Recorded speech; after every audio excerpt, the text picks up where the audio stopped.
A former CIA intelligence officer is sharing his struggles with a mysterious illness that first affected federal employees stationed in Cuba in 2016. The U.S. Embassy staff there complained of symptoms consistent with so-called Havana Syndrome. Those include headaches, fatigue, and cognitive difficulties. There have been at least 130 suspected cases. Some go back over a decade, and there has been a recent spike in cases since initial reports. And CBS News has learned that they often occur near active Russian operations. Catherine Herridge takes a closer look. This is an act of war against U.S. officials. A seasoned CIA officer, Mark Polymeropoulos ran clandestine operations across Europe and Asia. So when he traveled to Moscow in 2017, the watching eyes of Russian intelligence did not faze him. Even in my hotel room, I'd go to the gym and a guy in a black trench coat comes down and checks on me down there. And so not unexpected, part of the job. Then in his hotel room, the trip took a dangerous turn. I woke up in the middle of the night because I had this incredible case of vertigo.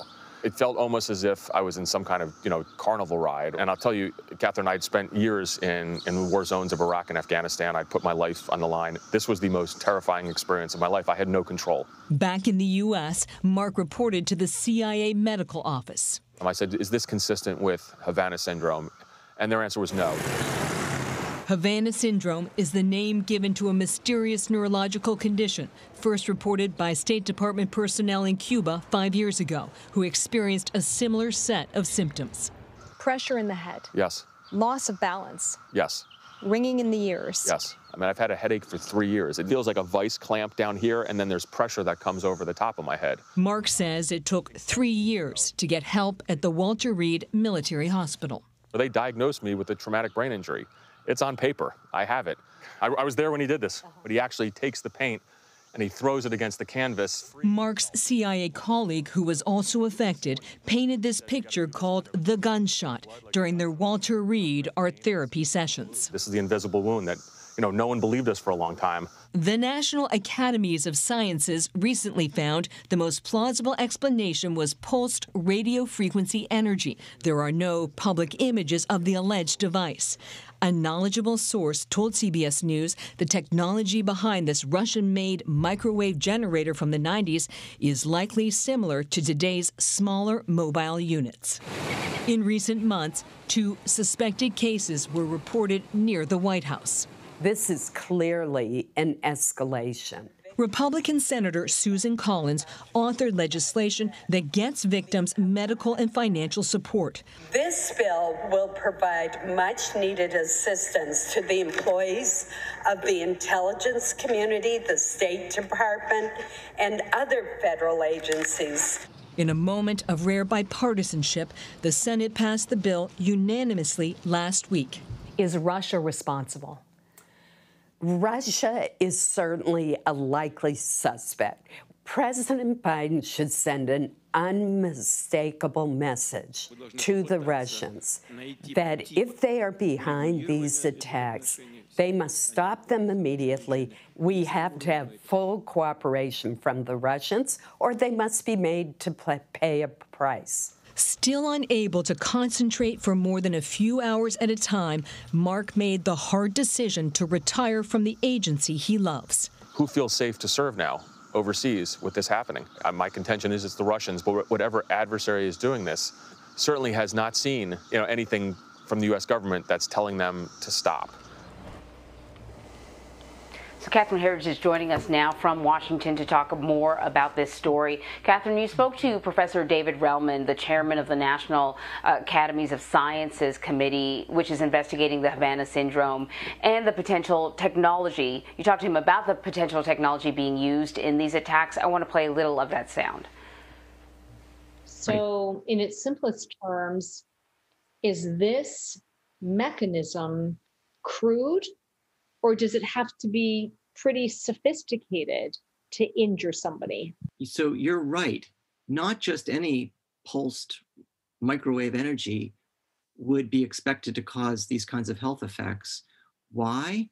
Because if the frequency is too high, it doesn't penetrate the skull and instead just causes heating of the skin, burning. and these people didn't feel burning. On the other hand, if the frequency is low, it goes right through the head. So you have got to adjust these, these various features of the energy so that it gets into the head, doesn't go completely through, and also sets up these little pressure waves. You know what I also thought, Catherine, is obviously it's only affecting people in these specific locations. So, the technology has the ability to zoom in, for lack of a better word, on certain people as opposed to, affecting people who may be walking on the street or you maybe work at a coffee shop next door or something like that. What more did you learn from Dr. Relman about the technology behind these direct energy attacks? Well, the key word there, Anne-Marie, is directed energy attacks. And based on our reporting here at CBS News, what we learned is that it really takes a special energy recipe to cause the kind of lasting brain damage in U.S. personnel that they're seeing among people at the CIA, the State Department, and the Defense Department. It's not a situation where you can just rock up to a location with a very small device and flip the on switch. It has to be exactly calibrated or you won't get the effect that Professor Relman described. You'll get what amounts to a near miss. You'll have burning skin, or the energy will go through one side of the skull and out the other. It won't be that perfect frequency, sort of fine tuning that sets up this wave effect in the brain that they believe is what causes these really debilitating effects. So, Catherine, Dr. Relman also spoke to you about what this directed energy is and what it does to the brain. Let me play some of that sound. There are some scientists here in the United States that spoke to us about how pulsed radio frequency energy affects cells, even in the brain. What it does is, when these pulses arrive, it heats up the cell very quickly, but because the pulse is just exceedingly brief, the cell cools down again very quickly. And this rapid heating and cooling creates little pressure waves. So what more did Professor Relman tell you about directed energy and how it might cause brain damage? I can't imagine what this former CIA operative is going through. Well, this is really a case where you got to put on your science hat to understand the physics of what's going on. But to break it down in its simplest terms, everything has an energy wave.